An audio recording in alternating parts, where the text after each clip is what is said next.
Saúdo a todos os amados irmãos, com a graça e a paz de nosso Senhor e Salvador Jesus Cristo. Estamos iniciando o culto de adoração e louvor ao nosso Deus, único, Deus verdadeiro, Deus que subsiste nas pessoas do Pai, do Filho e do Espírito Santo. Quero convidar a amada igreja e a todos aqueles que nos ouvem essa hora para entrarmos na presença do Senhor e assim adorá-lo em espírito e em verdade, como ele deve ser adorado, como o único Deus vivo e verdadeiro, que nós prestamos o nosso culto de adoração. Hoje é o domingo, o dia que o Senhor domina, não que Ele não domine nos demais dias e que não seja motivo de adoração, mas hoje é um dia muito específico que a amada igreja une os seus corações de forma coletiva, de forma pública, e assim adora o nosso magnífico Deus. Eu quero convidar os irmãos agora a estarmos fazendo a leitura do Salmo de número 8, e que assim diz a palavra do Senhor. Ó Senhor, Senhor nosso, como é magnífico o teu nome em toda a terra, pois puseste nos céus a tua majestade. Da boca de pequeninos e crianças de peito, suscitaste força por causa dos teus adversários, para fazeres emudecer o inimigo e o vingador. Quando contemplo os teus céus, obra dos teus dedos, e a lua e as estrelas que estabeleceste, que é o homem para que dele te lembres, e o filho do homem para que o visites? Fizeste-o, no entanto, por um pouco menor do que Deus, e de glória e de honra o coroaste. Deste-lhe domínio sobre as obras da sua mão, e sob seus pés tudo lhe puseste: ovelhas e bois, todos, e também os animais do campo, as aves do céu, os peixes do mar, e tudo o que percorre as veredas dos mares. Ó Senhor, Senhor nosso, como é magnífico o teu nome em toda a terra. Queridos irmãos, essa passagem, esse salmo, é um salmo de Davi, onde ele expressa diante do Senhor a sua magnitude, a sua soberania, a sua grande presença em toda a sua criação, um Deus que nos supre de todas as nossas necessidades e um Deus que nos permite, nesse momento, adorá-lo. Apesar de nós, apesar das nossas transgressões, um Deus que não nos abandonou, pelo contrário, um Deus que se fez presente e, pelo seu precioso sangue derramado na cruz do Calvário, nos deu o perdão aos nossos pecados e nos deu vida e vida em abundância por meio do seu Filho, nosso Senhor e Salvador Jesus Cristo, segunda pessoa da Trindade, digna de toda adoração, de todo louvor nosso.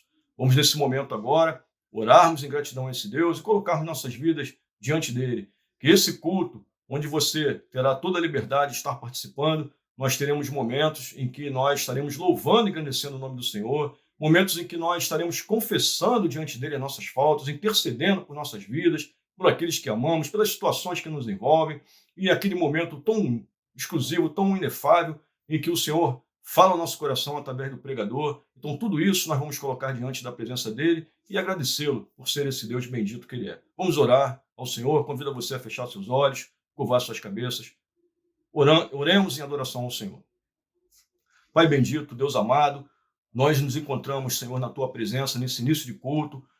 Queremos colocar as nossas vidas, Senhor, e a vida de todos aqueles que agora partilham dessa bênção de poder te cultuar, te engrandecer o nome, cantar louvores ao Senhor. O Senhor que é o Criador dos céus e da terra, Deus, o Deus que tem direito de propriedade, de redenção sobre cada um de nós. Nós te louvamos pelo teu Filho Jesus Cristo, que nos deu vida e vida em abundância, nos perdoando nossos pecados, Senhor, nos livrando da morte, ó Deus. Obrigado, Senhor. Obrigado, Senhor, pelo privilégio que podemos fazer isso. Sabemos que nosso culto é imperfeito, mas contamos, ó Senhor, com a mediação e a condução do teu Espírito Santo, que intercede por nós para que essa adoração chegue à tua presença como aroma suave e como um culto perfeito a ti, Pai. Recebe, Senhor, pois, essa adoração que sai do coração da tua igreja, de todos aqueles que reconhecem que tu é o único Deus, Criador dos céus e da terra, o Deus a quem nós recorremos, o Deus, e aquele Deus em que nós dizemos: o nosso socorro está em nome do Senhor, que fez o céu e a terra. Obrigado, Senhor. Obrigado por tudo isso. Recebe, pois, a expressão da tua igreja nesse dia, esse dia que é teu, Pai. Nós oramos assim, agradecidos, em nome de Jesus. Amém e amém. Queridos irmãos, vamos então agora, iniciando o culto do Senhor, colocar nossas vidas na presença dele, sabendo que o Senhor é bom e que a sua misericórdia dura para sempre. Adoremos e louvemos o nome do Senhor.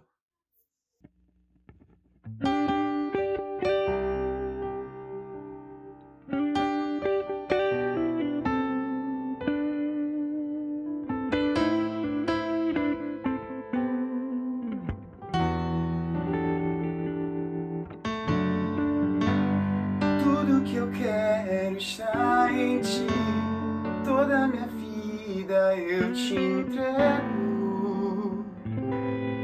pois não há outro além de ti. Tudo que eu possa conquistar não se compara à tua presença, nem ao prazer de te adorar. Dias vêm, dias vão, e em meu coração só aumenta o desejo de te encontrar. Agradecido eu sou pelo que já recebi, mas não estou satisfeito. Eu quero mais te conhecer e prosseguir em te conhecer.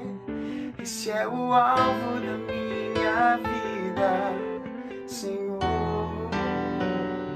Te conhecer e prosseguir em te conhecer é tudo que eu quero pra minha vida, Senhor. Tudo que eu quero está em ti, toda a minha vida eu te entrego, pois não há outro além de ti. Tudo que eu possa conquistar não se compara à tua presença, nem ao prazer de te adorar. Dias vêm, dias vão, e em meu coração só aumenta o desejo de te encontrar. Agradecido eu sou pelo que já recebi, mas não estou satisfeito. Eu quero mais te conhecer e prosseguir em te conhecer. Esse é o alvo da minha vida, Senhor. Te conhecer e prosseguir em te conhecer é tudo que eu quero pra minha vida, Senhor. Eu quero te ver como nunca te vi, tocar-te, sentir tuas mãos me tocar. Podes fazer em mim o que tens que fazer. Quero ser segundo teu coração, te conhecer e prosseguir em te conhecer. Esse é o alvo da minha vida, Senhor. Te conhecer e prosseguir em te conhecer é tudo que eu quero pra minha vida, Senhor. Esse é o alvo da minha vida, Senhor. É tudo que eu quero pra minha vida, Senhor. Esse é o alvo da minha vida, Senhor. É tudo que eu quero pra minha vida, Senhor.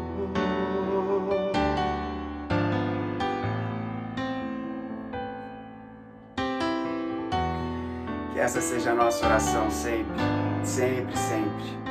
Conhecer e prosseguir em conhecer o nosso Senhor.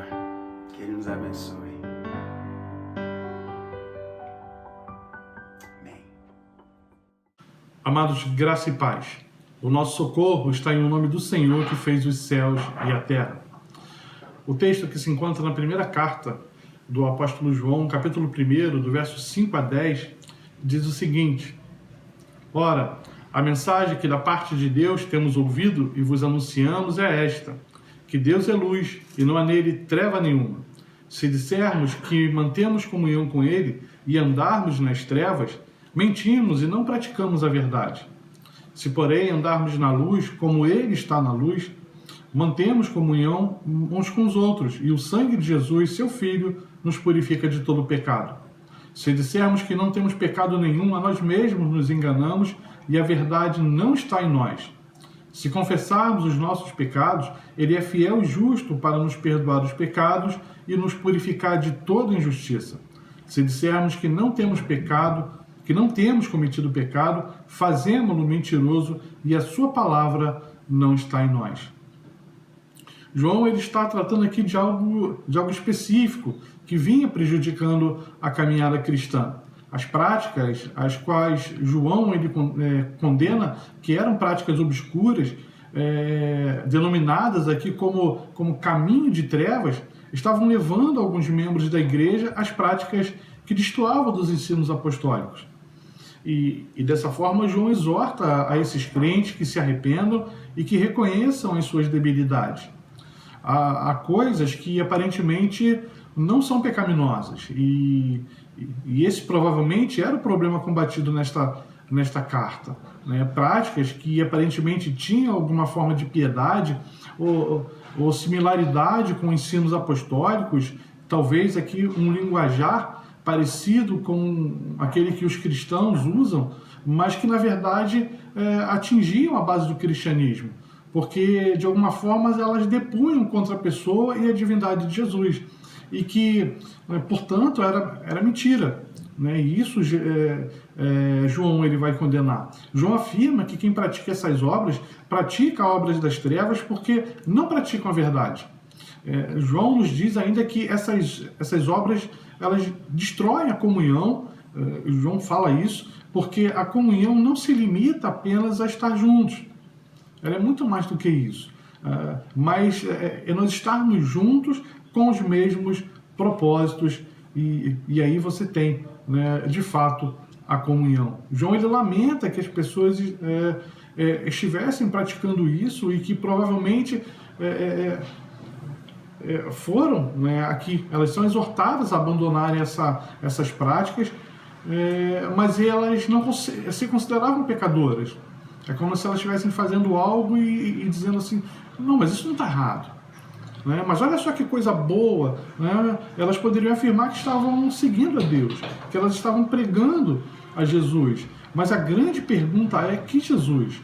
Porque o catolicismo também tem Jesus, o islamismo tem Jesus, é um dos seus profetas, o espiritismo tem Jesus, os jusselitas, né, que são as testemunhas de Jeová, tem Jesus, os mormons também tem Jesus. Então não basta dizer que pregamos a Jesus ou que seguimos a Jesus. Tem que ser o Jesus bíblico e não um Jesus inventado ou concebido por uma seita esotérica, como era o caso do gnosticismo, provavelmente o problema combatido aqui nesta carta. O cuidado pastoral do apóstolo João os leva a refletir e também nos leva também a considerar que quem age assim está se enganando, está crendo que estão praticando a verdadeira religião. E ele vai dizer que não, pelo contrário, acabam negando a sua identidade quando desconectam a crença em Jesus do seu ensino. Mas da mesma forma que João os conforta com relação ao erro, na verdade confronta eles com relação ao erro, pastoralmente ele apresenta aqui um caminho de volta à verdade. João vai dizer lá no verso 9, se confessarmos os nossos pecados, ele é fiel e justo para nos perdoar os pecados e nos purificar de toda injustiça. Vivemos num mundo com várias persuasões religiosas e que aparentemente são boas. Se você olhar assim, aquilo que eles falam, aquilo que é externo daquilo que eles praticam, aparentemente é bom, tem algum tom ali piedoso, mas que estão desconectados da palavra, ou que distorcem a palavra de Deus. nós precisamos rejeitá-los. Vamos orar nesse momento, vamos buscar o lugar de contrição. Bendito Deus, eterno Pai, nós louvamos o Teu nome e te engrandecemos, Senhor. Nós te louvamos e te engrandecemos porque a Tua palavra é viva, e sendo viva, ela é sempre para nós um renovo, porque ela sempre fala conosco, ela nos confronta, ela nos coloca diante da nossa realidade. E muitas vezes, Senhor, em toda essa mistura que se tem, nos vários tons, Senhor, religiosos que nós estamos imersos, envolvidos, em que a sociedade está imersa, envolvida, às vezes nós somos confundidos ou até mesmo seduzidos, Senhor, por aquilo que aparentemente é melhor do que a palavra de Deus apresenta, ou é mais bonito, ou tem um floreado melhor, mas que na verdade é um distanciamento dela. E aí nós estamos empenhando uma força, estamos gastando uma energia que não nos leva a um crescimento, pelo contrário, nos distancia daquilo que foi ensinado pelo nosso Senhor Jesus e também nos distancia da base apostólica. Tem misericórdia de nós, Senhor. Sei com a Tua igreja que tem enfrentado todas essas lutas na caminhada nesse mundo, que tantos falsos profetas têm se levantado e têm enganado.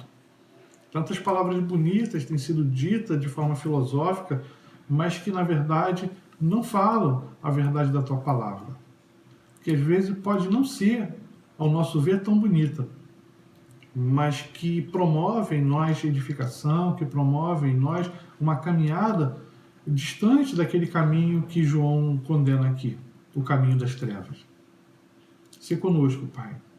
Alerta a Tua igreja, orienta a Tua igreja, ilumina, Senhor, os olhos do coração, como Paulo ora pelos Efésios, para que aquilo que é bom, aquilo que é honrado, aquilo que é digno de acordo com a Tua palavra, seja aquilo que de verdade enche o nosso coração. Abençoa a Tua igreja, Senhor, e perdoa os nossos pecados, em nome de Jesus. Amém. Amém, Senhor. A graça e a paz do nosso Senhor Jesus, amado irmão e amada irmã. Deus abençoe muito a vida de cada um de vocês. Chegamos agora ao momento do nosso culto, esse culto da manhã, onde celebramos a Deus com os nossos dízimos e as nossas ofertas. E se por acaso você nos visita aqui através desse vídeo, não se sinta constrangido. Esse é um privilégio daqueles que servem a Deus, daqueles que servem nessa agência do Reino de Deus, chamada Igreja Presbiteriana do Jardim Guanabara, na Ilha do Governador. Por isso eu quero convidar você a abrir a palavra de Deus comigo no Evangelho de João, no capítulo 6, onde nós vamos ler aqui o versículo 9. João 6, versículo 9. E diz assim: aqui está um menino que tem 5 pães de cevada e 2 peixinhos. Mas o que é isso para tanta gente?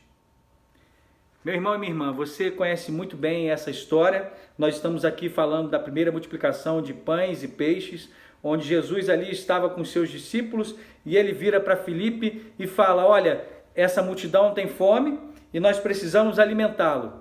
Como podemos alimentá-lo, né? Onde compraremos pão? E Filipe vai trazer algumas respostas mas na verdade todo o acontecimento aqui deste enredo vai nos dizer alguns aspectos que eu quero abordar com vocês nessa manhã. Em primeiro lugar, a resposta de Filipe a Jesus quando essa situação começa em que Jesus ergue os olhos e vê a multidão e se compadece dela, é que toda a obra do reino de Deus ela deve ser feita sem olhar apenas para o natural. Nós não podemos apenas olhar para as circunstâncias, e temos vivido dias onde as circunstâncias nos amedrontam, mas nós não podemos parar. A igreja do Reino de Deus não pode parar. Inclusive o nosso Ministério da Misericórdia tem feito muitas ações, mesmo em meio à pandemia. Os nossos diáconos estão assim maravilhosamente trabalhando, distribuindo cestas e colocando bíblias dentro das cestas básicas. Isso é bênção.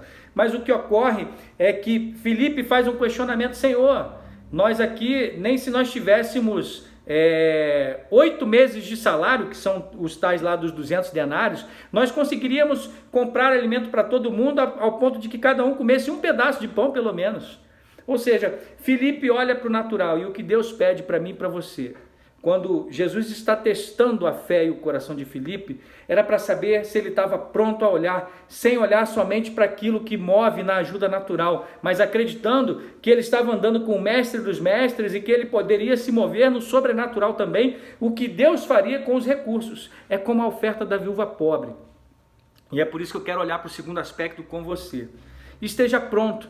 E não fique preso à quantidade de recursos que você tem, porque os recursos, eles são infinitos nas mãos de Deus. Aquilo que é pouco para o homem, nas mãos de Deus se torna muito. Por mais que isso possa parecer um tipo de chavão, e não é uma pura realidade. Porque se você olhar para esse menino, onde André questiona ali, tem um menino aqui que tem 5 pães e 2 peixinhos, mas o que é isso para tanta gente? É nessa hora que Deus se agrada de realizar o seu amor e a sua misericórdia.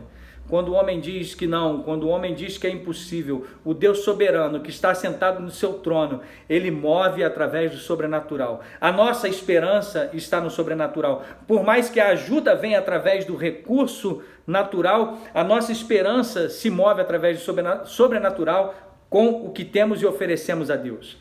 Por isso que aquele menino, e eu fico imaginando, essa é uma versão do reverendo Vinícius atualizada, tá, irmãos? Imagina aquele menino sentado e quando os discípulos começaram a procurar e perguntar quem poderia compartilhar um alimento, eu imagino aquele menino erguendo as mãos dizendo, olha, eu posso dividir com o meu próximo, eu posso dividir 5 pães e 2 peixinhos. E abra-se um parênteses aqui, aquele menino tinha 5 pães de cevada, o que era o pão ainda, que era não era o de melhor qualidade, que o pão de melhor qualidade era o pão de trigo. Os mais pobres é que comiam pão de cevada. Mas mesmo assim, como eu falei em relação à oferta da viúva pobre, aquele menino não se importou, porque ele tinha um coração puro. E a palavra de Deus vai dizer para mim e para você, que se nós quisermos entrar no reino de Deus, nós temos que ter o coração puro como o coração de uma criança. E é essa pureza daquela pessoa que não se importa com aquilo que ela vai dar, mas ela dá de coração, e é essa generosidade que Deus quer.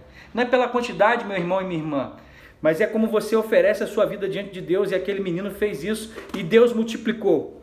E Deus serviu aquela multidão de maneira que sobrou, e na verdade todos comeram muito mais do que Filipe estava imaginando. Senhor, 8 meses de salário, e a turma não vai conseguir comer ali muito mais do que um pedaço. Comeram o quanto quiseram e ainda sobraram 12 cestos. O reverendo Gabriel explicou outro dia na mensagem da nossa série de Marcos, que você não pode perder, o que significa essa questão, inclusive, dos 12 cestos. Hashtag fica a dica, dá uma olhadinha lá depois. Mas em último lugar, eu quero dizer para você, olhando para o natural e servindo a Deus, crendo que Ele moverá no sobrenatural, saiba que tudo que Deus realizar é única e exclusivamente para a glória dEle. Porque se você olhar o versículo 14, você vai perceber, quando as pessoas viram o sinal que Jesus havia feito, disseram, este é verdadeiramente o profeta que deveria vir ao mundo. Ou seja, tudo que Deus realiza na minha e na sua vida é único e exclusivamente para a glória dEle. Por isso, qualquer milagre, aquilo que Deus te proporciona, os recursos e o ministério que Deus te dá, para que você possa ter com abastança ou não, coloque tudo nas mãos do Senhor. Senhor, os meus recursos e tudo aquilo que eu posso servir, sendo pouco ou muito para o homem, para o Senhor é o suficiente, porque eu entrego o meu coração, mas tudo que eu tenho é para exclusivamente a tua glória. Por isso, saiba que esse é um privilégio. Contribuir é a manifestação da graça de Deus. Deus está permitindo que a gente trabalhe na sua obra. Por isso, olhe com carinho aqui, a gente tem um número da conta, se você se sentir à vontade, você que nos visita e você que é membro da nossa igreja, contribua para que a gente continue a multiplicar o pão que é necessário no alimento do dia a dia e o pão eterno que é a palavra de Deus para ser distribuída àqueles que não têm ainda acesso à Bíblia. Por isso, faça essa missão conosco, contribua, tem o QR Code aqui. Você também pode apontar sua câmera. Vamos orar agradecendo a Deus por esse momento maravilhoso de adorá-lo com as nossas ofertas. Bendito Deus, nós te amamos. Tu és um Deus maravilhoso e nós cremos nisso. Que através da ajuda, dos recursos que nós colocamos diante do Senhor, que nada mais é tudo aquilo que o Senhor nos dá e devolvemos a Ti, nós te pedimos, Senhor, que aquilo que se move no natural, através dos recursos, que o Senhor mova no sobrenatural de uma maneira que possamos ver a multiplicação da tua obra, do teu reino e aquilo que tu fazes para a glória do teu próprio nome. Por isso nos ajuda, dá uma governança sábia para a nossa igreja, para administrar esses recursos, e é no teu nome que nós oramos. Fazemos isso nele, em Cristo Jesus. Amém. Deus te abençoe, vamos adorá-lo, bendito seja o nome do Senhor.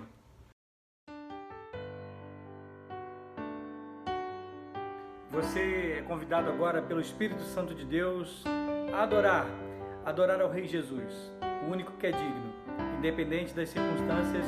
Diga isto. Perto quero estar,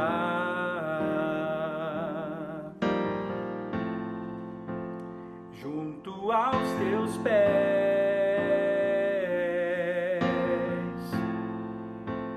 pois prazer maior não há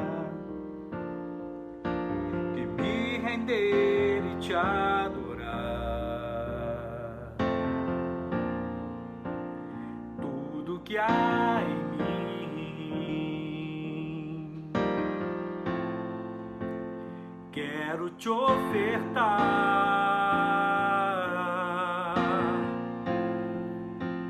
mas ainda é pouco, eu sei, se comparado ao que ganhei. Não sou apenas servo, teu amigo me tornei. Diga de coração agora. Louvamos o teu nome, Senhor. Te louvarei.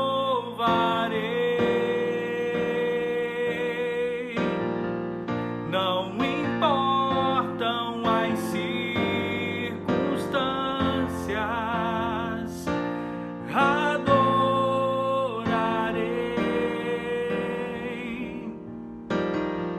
somente a ti, Jesus.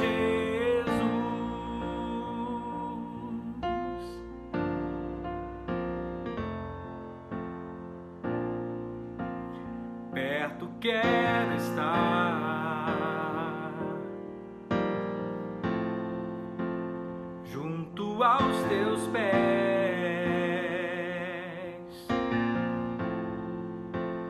pois prazer maior não há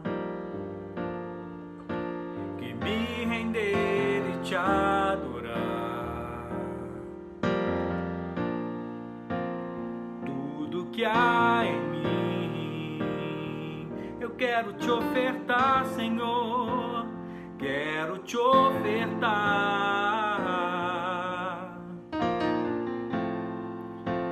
mas ainda é pouco, eu sei, se comparado ao que ganhei. Não sou apenas servo, teu amigo me tornei. Coloque a sua adoração para fora, querido. Erga a sua voz e diga: sim, Deus, te louvarei.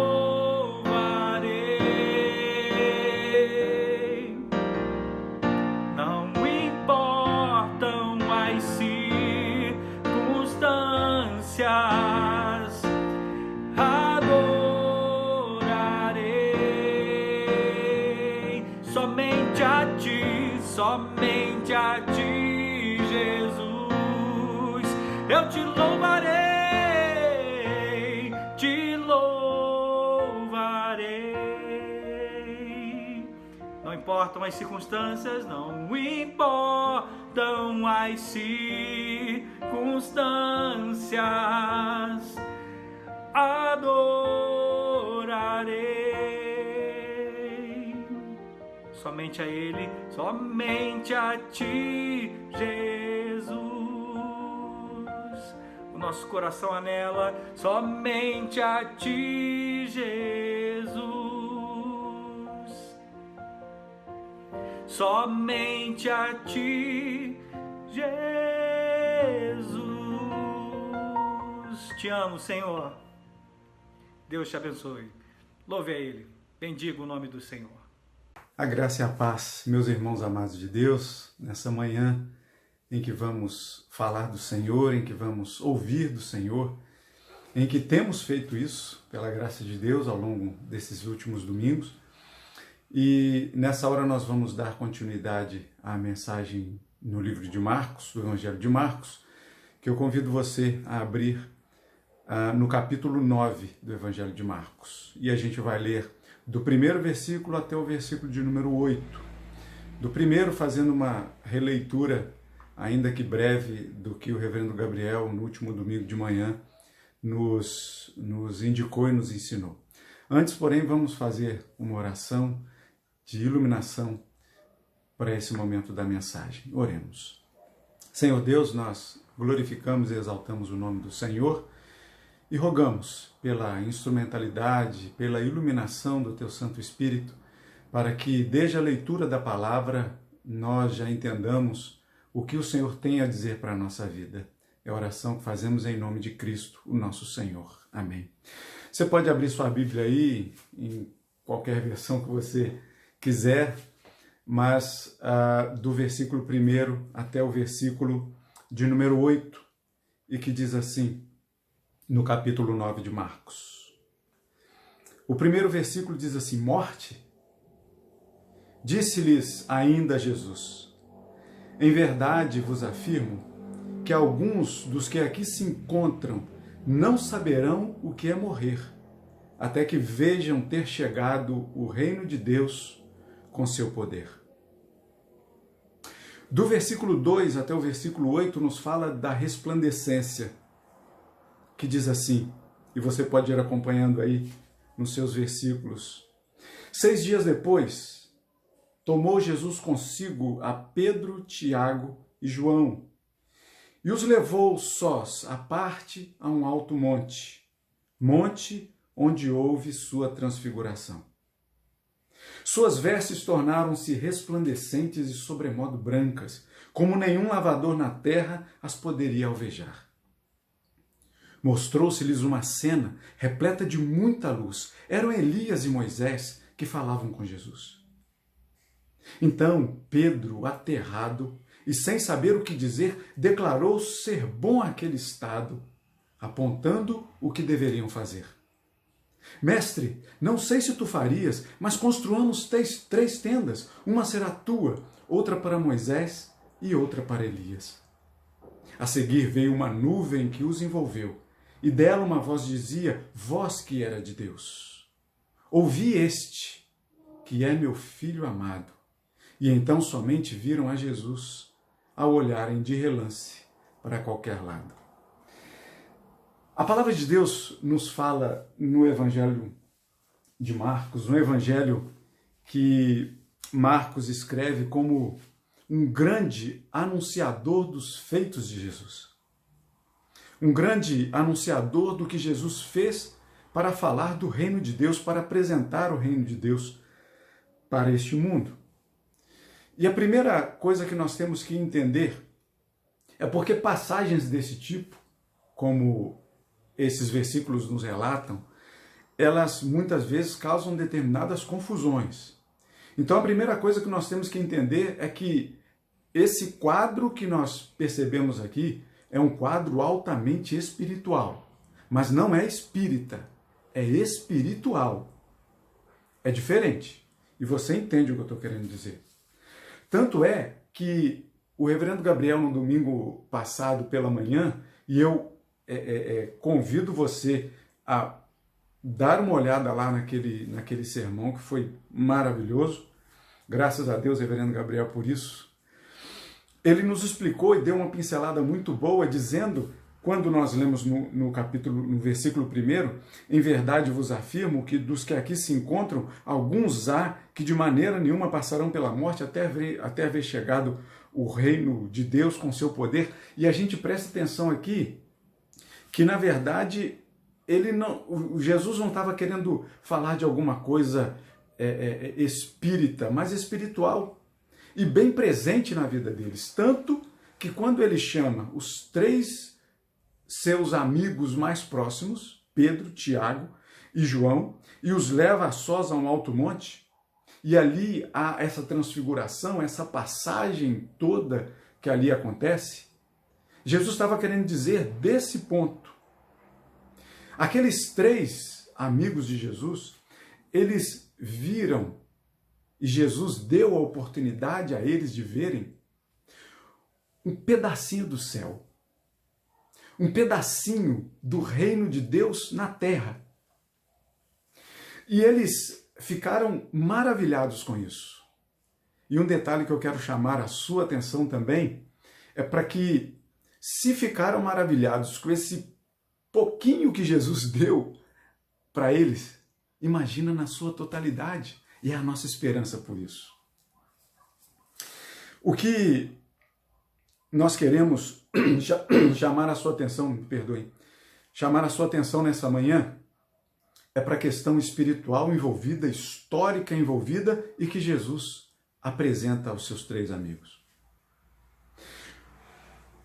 Não é exatamente a cor das vestes resplandecentes como nenhum lavandeiro, nenhum lavador de roupas podia deixar tão brancas como elas foram apresentadas. Não é isso. O branco, muitas vezes na Bíblia e em Apocalipse a gente vê tanto isso, é tido como experiência, como alguém já de determinada idade, que tem uma sabedoria elevada, mas, na verdade, aqui, o aspecto ali, resplandecente, branca, chegando a ofuscar, é tão somente uma comparação. Querendo fazer uma comparação para que as pessoas pudessem entender o que eles tinham visto. Sabendo que esse relato foi feito posteriormente, lógico. Eles não estavam ali anotando tudo. Nem Marcos estava ali. Marcos escreveu isso aqui depois de um relato. E esse relato, para que as pessoas pudessem entender, era feito dessa forma, mostrando, fazendo comparações. Então, para a brancura daquele momento, para o resplendor daquele momento, era necessário fazer, então, essa comparação como foi feita. Mas o mais importante não é o resplendor das roupas, do rosto, da pessoa de Jesus. Não era isso. O mais importante aqui era quem estava falando com Jesus. Moisés e Elias. Isso era o que era de grande importância, porque Moisés, lá no Antigo Testamento, ele era o grande líder, o grande legislador. Dá uma olhada lá nos 5 primeiros livros da Bíblia, os 5 livros de Moisés, e você vai entender isso, como ele foi um grande líder e um grande legislador, norteando ali o povo de Deus para que o povo de Deus andasse de forma legal, de forma boa diante de Deus. E Elias, por sua vez, em outras partes do Antigo Testamento, é mostrado como um grande profeta. Na verdade, não era qualquer profeta. E se vocês prestarem atenção, era um profeta por demais conhecido. Tanto que há pouco tempo atrás, se você perceber algumas mensagens atrás, no capítulo 8, no finalzinho do capítulo 8, lembra quando Jesus perguntava: o que as pessoas dizem que eu sou? E uma das respostas qual era? Alguns dizem que você é o profeta Elias. Percebe a importância que tem o profeta Elias? Então, na verdade, naquele cenário, o que de mais importante tinha ali, além de Jesus, lógico, eram as 2 pessoas convidadas de Jesus, Moisés e Elias. E aí, quando a gente percebe isso, ali há a certificação, o bater do martelo, porque olha só, o que nós lemos na carta de Paulo aos Efésios, capítulo 1, os versículos 1, o 9 e o 10, diz assim: Bendito Deus e Pai de nosso Senhor Jesus Cristo, que nos tem abençoado com toda a sorte de bênção espiritual nas regiões celestiais em Cristo, desvendando-nos o mistério da sua vontade, segundo o seu beneplácito, que propusera em Cristo de fazer convergir nele, na dispensação da plenitude dos tempos, todas as coisas, tanto as do céu como as da terra, tanto as do passado como as do presente, como as do futuro. Tudo isso fez Deus convergir em Jesus. Jesus é o principal personagem da nossa vida, na vida naquele momento ali, mas da nossa vida como um todo. E aí a gente vai entender que ali era uma certificação daquilo que Moisés, o grande líder e legislador, apontava para o futuro do povo de Israel e apontava também para o nosso futuro. E da mesma forma, Elias, o que Elias profetizou, profetizava também a respeito de Jesus. Ou seja, convergia em Jesus todas as coisas, a história do passado, antes de Cristo, o Antigo Testamento, a história presente de Cristo naquele momento e a história futura, inclusive hoje. Todas essas coisas, o que Moisés ensinou, o que Elias profetizou, convergia em Cristo Jesus. E os 3 amigos de Jesus puderam perceber isso. Então, na verdade, ali, o que tinha de mais importante eram as pessoas. Moisés, olha só o que diz Deuteronômio 18, versículo 18, que disse Deus falando a Moisés que ia suscitar um profeta no meio dos seus irmãos, semelhante a ti, em cuja boca porei as minhas palavras, e ele lhes falará tudo o que eu lhe ordenar. E o último profeta do Antigo Testamento ali na nossa Bíblia, Malaquias, no capítulo 4, nos versículos 4 a 6, nos diz assim: lembrai-vos da lei de Moisés. Olha como as coisas se juntam. Lembrai-vos da lei de Moisés, meu servo, a qual lhe prescrevi em Horebe para todo Israel, a saber, estatutos e juízos. Eis que eu vos enviarei o profeta Elias, antes que venha o grande e terrível dia do Senhor. Ele converterá o coração dos pais aos filhos e o coração dos filhos a seus pais. E esse profeta quem é? É Jesus. Jesus, ele tanto pega toda a legislação, pois ele não veio revogar a lei, mas veio cumprir a lei, lembram? Ele pega toda essa lei, pega a profecia e coloca em si mesmo. Na verdade, Deus coloca, Deus o Pai coloca na pessoa de Jesus. E aí, quando Pedro vê essa cena, quando ele entende todo esse cenário, a palavra nos diz que ele tomou da palavra, como Pedro sempre faz, né? Pedro é um afoito, né? Pedro é um desbravador. Eu sou fã de Pedro, porque Pedro ele se parece muito com a gente, né? E aí, Pedro nesse ímpeto de querer dizer alguma coisa, ele vê aquela cena e diz assim, na verdade eu acho que ele quase cantou o que a gente canta hoje.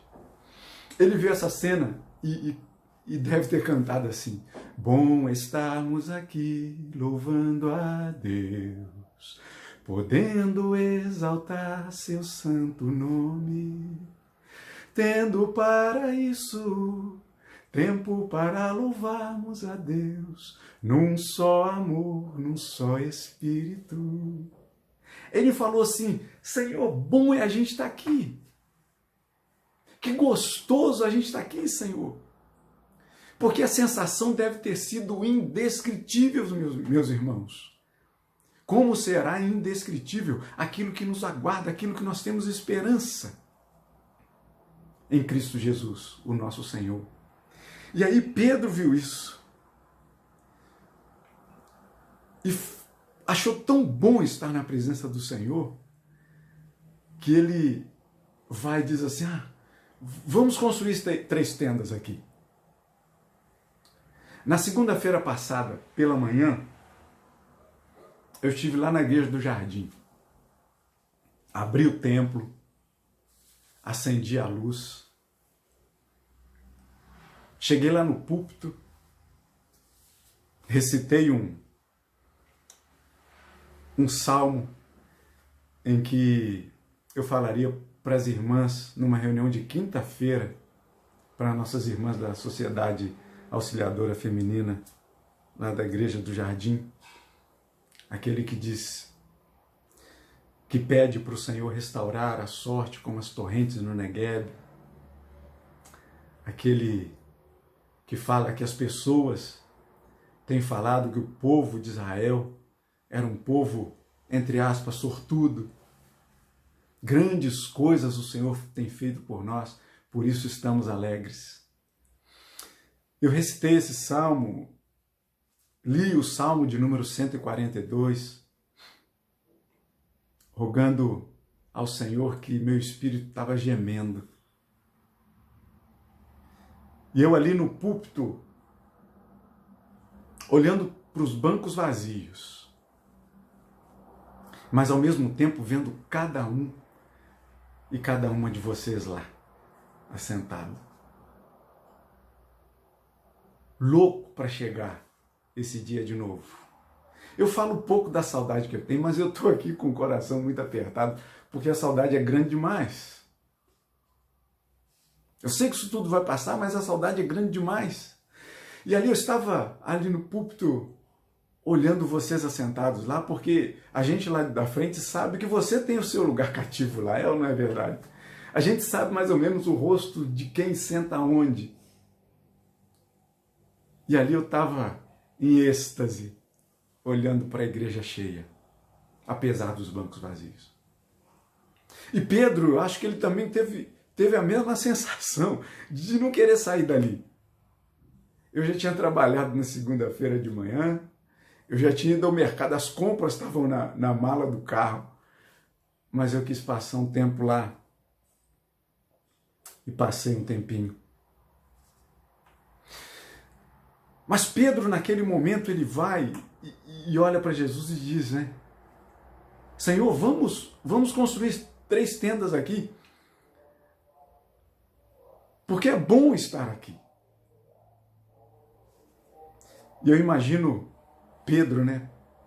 Pedro, ele viu cada coisa, ele experimentou cada coisa, que eu digo para você, se fôssemos nós a experimentar tudo isso, a gente fica até pensando, né? Poxa, como seria bom tudo isso.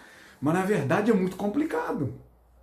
Porque veja bem, imagina Pedro no meio do mar, lembram? O barco agitado para tudo quanto é lado, e de repente vem um moço andando por sobre as águas.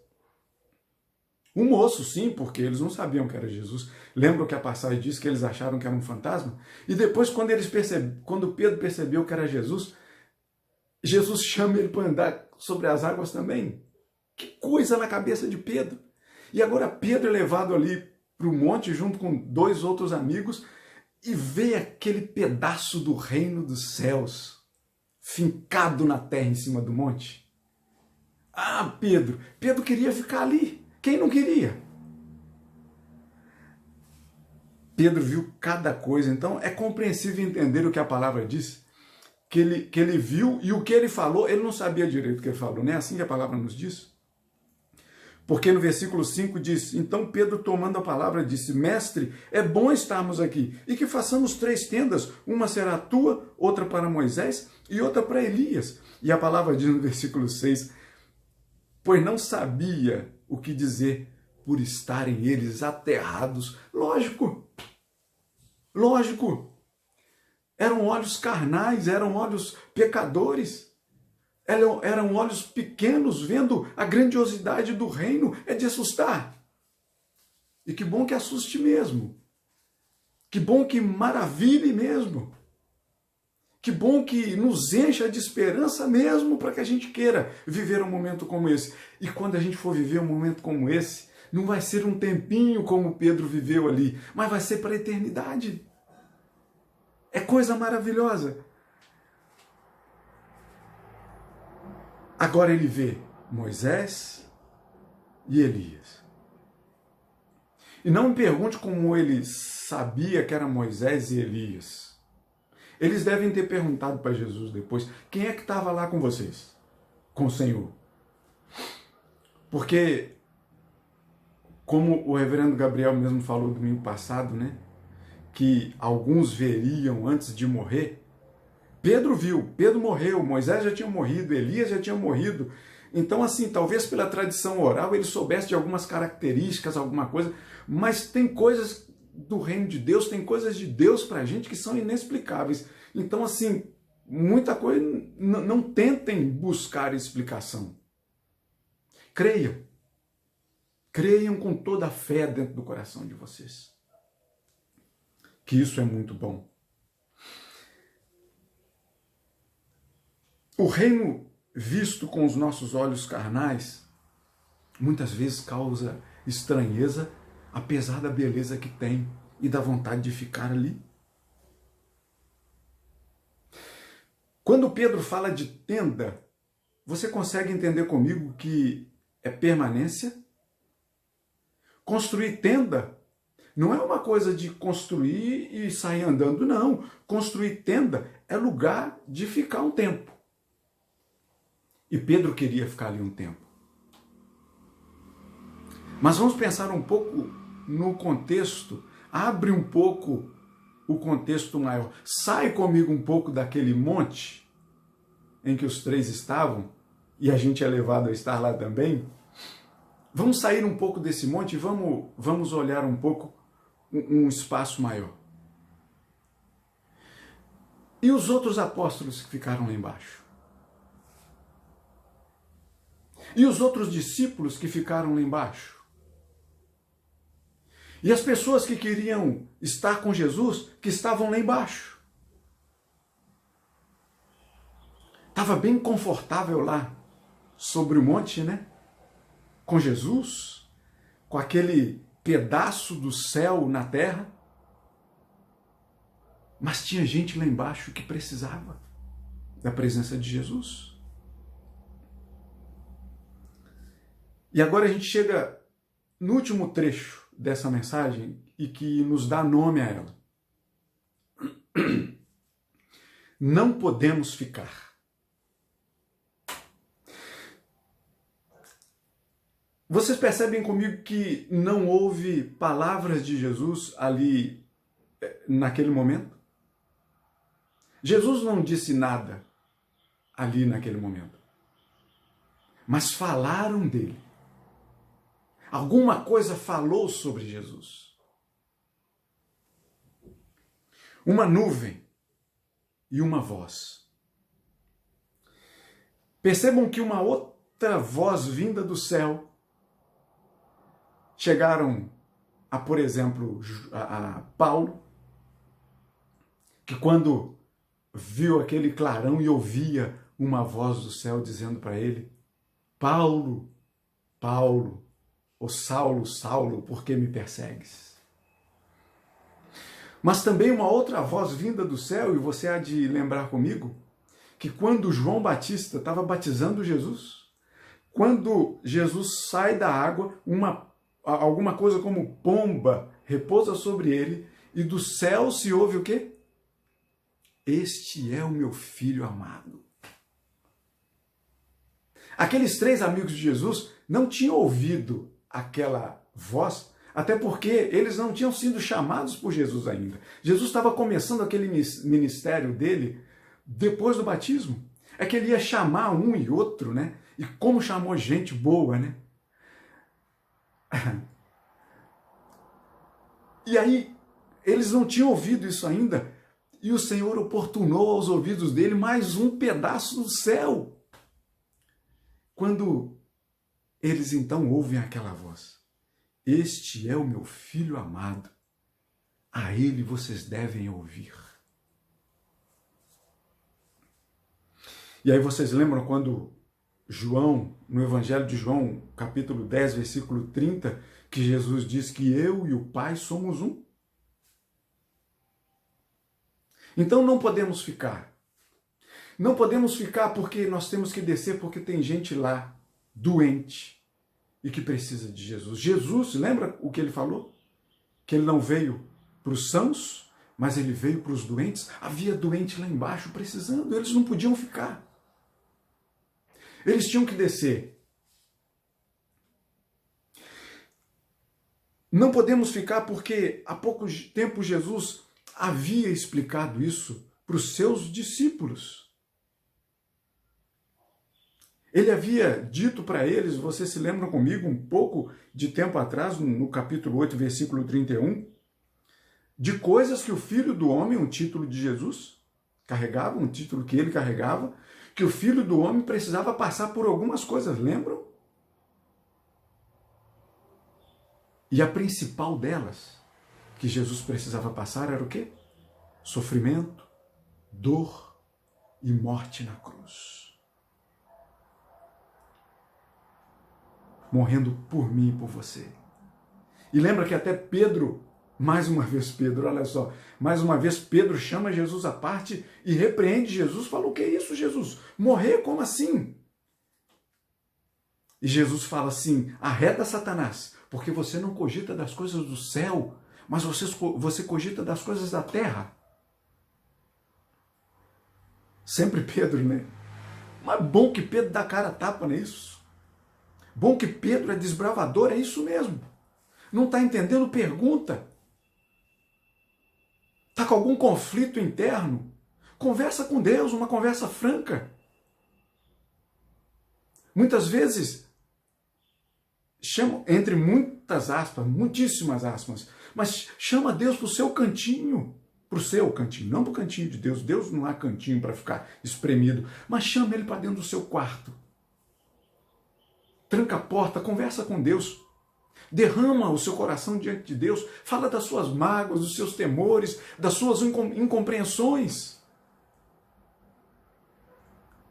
Pedro então é repreendido porque Jesus diz: eu ainda tenho uma missão para cumprir aqui. E na verdade não era uma missão, era a missão. Então não podemos ficar, porque eu ainda tenho uma tarefa para fazer. Não podemos ficar porque Jesus teria que ir à cruz por nós e depois deixar o túmulo vazio para que nós nos sentíssemos cheios de esperança. O túmulo vazio para que a gente se encha de esperança. Não podemos ficar porque Jesus diria em suas últimas palavras na terra. Ele ainda diria isso. No capítulo 16 de Marcos, no versículo 15, em que ele vira para os seus amigos mais próximos e diz para eles: vão. E enquanto vocês estão indo, vão pelo mundo e pregue o evangelho a toda criatura. Não podemos ficar. Ali, dentro da igreja do Jardim, é um lugar que é muito gostoso de se estar, né? O que vemos, o que experimentamos, o que nós nos deliciamos com o reino de Deus na nossa vida. Vamos falar disso. Por isso é que a igreja é um lugar de se estar para aprender, mas sair para servir. Não podemos ficar. Construa ou vá construindo tendas à medida que você vai andando. Vá construindo tendas, mas não tendas de permanência, mas tendas de abrigo para aqueles que não têm. Uma palavra amiga para aqueles que acham que só têm inimigos na vida. Palavras de consolo para aqueles que estão desconsolados. Palavras de ânimo para aqueles que estão desanimados. Palavras do reino de Deus para aqueles que vivem nessa terra. Não podemos ficar. Que Deus nos abençoe e que nós sintamos dentro do nosso coração o envio de Cristo Jesus para a nossa vida, para falar dele, para testemunhar dele, para testificar dele. Vamos orar. Feche seus olhos mais uma vez. Senhor, mostra-nos, Senhor, um pedaço do céu para o nosso coração. Dá-nos, Senhor, da sua graça e da sua misericórdia. Ensina-nos, Senhor, a olhar para o Senhor e ver somente em Ti, que ali há a representação concreta, viva e firme do reino de Deus, daquilo que o nosso coração anseia por viver. Dá-nos da sua graça, Senhor. Fala conosco da forma como o Senhor quiser. Instrui-nos, Senhor, para que a palavra do Senhor não fique somente dentro do nosso coração, mas que a gente tenha um prazer imenso de falar do Senhor para todas as pessoas. Essa é a oração que fazemos. Gratos por poder ter a oportunidade de aprender mais do Senhor. Envia-nos, Senhor, a descer do monte e a caminhar no meio de tantas pessoas doentes como nós, mas que sentem o bálsamo, a cura, a misericórdia e o amor do Senhor sobre cada um de nós. É a oração que fazemos em nome de Cristo nosso Senhor. Amém e amém. Que Deus te abençoe em nome de Jesus. Recebei a bênção e que a graça de nosso Senhor e Redentor, Salvador único e eterno, Cristo Jesus, aquele que era, que é, que há de vir, o Rei dos Reis, o Senhor dos Senhores, que o amor imutável, incondicional do Pai e a comunhão, o fruto, a unção do Espírito Santo de Deus repousem sobre vós e sobre todo o povo do Senhor aqui agora e para todo sempre. Amém. Deus o abençoe.